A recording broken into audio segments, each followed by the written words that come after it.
Assalamu alaikum. Translations are great for non-Muslims or people who are just starting to learn Islam, but a lot of nuance is actually lost in translation and you miss out on knowing what Allah actually said. Take this ayah as an example. In Surah Al-Safat, ayah number 97, Allah quotes the people of Ibrahim alayhi salam as saying, قَالُوا بَنُوا لَهُ بُنْيَانًا فَأَلْقُوهُ فِي الْجَحِيمِ. And notice the translation of this ayah translates al-Jahim as a blazing fire. However, in Surah Al-Furqan, Allah says, بَلْ كَذَّبُوا بِالسَّاعَةِ وَأَعْتَدْنَا لِمَنْ كَذَّبَ بِالسَّاعَةِ سَعِيرًا.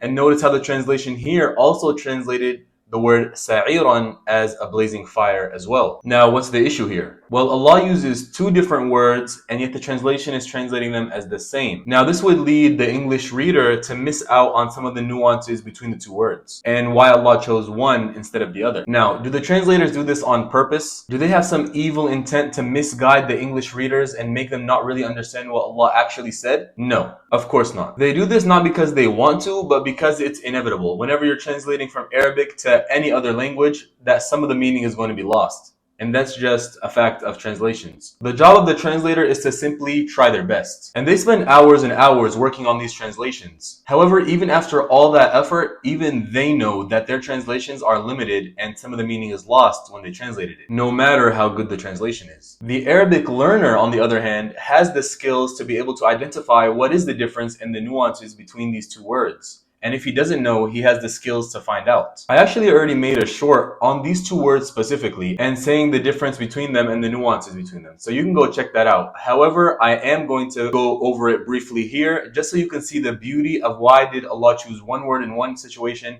and another word perfectly in a different situation. In the first ayah, Allah uses the word jahim. Now, linguistically, every large fire that's in some type of abyss or a pit is called a jahim. And as you can see in the ayah, it says, قَالُوا بَنُوا لَهُ بُنْيَانًا فَأَلْقُوهُ فِي الْجَحِيمِ.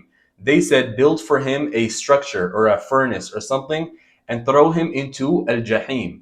And so Allah quotes them as saying al-jahim because the fire is in some type of structure, which is the perfect word for jahim. So it makes a lot of sense why that word is chosen for that ayah. In the second ayah, it says, we have prepared a sa'ir, sa'iran. It says sa'iran. In the Arabic language, sa'ir is used for fires that are fueled, like with firewood or with any other type of fuel. Fire that is fueled is called sa'ir, which fits perfectly into this ayah because Allah says we have prepared a sa'ir. Because a fire that is fueled needs preparation. You have to prepare the fuel for it to be called a sa'ir. And so because Allah said we have prepared it, He called it a sa'ir perfectly in this ayah. And so just with these two small examples, you can see that by knowing the Arabic language, you can see so many perfections in the word choices Allah makes. But if you didn't know Arabic, this would all go unnoticed. And that's why you should all learn Arabic. And why you should join Andalus Institute, one of the most structured, if not the most structured Arabic program online. You will finally be able to understand what Allah said exactly and why He said it that way without so much being lost in translation. At Andalus Institute, you're going to have to put a lot of work in practice. You're going to have to spend a lot of time learning vocabulary, practicing speaking,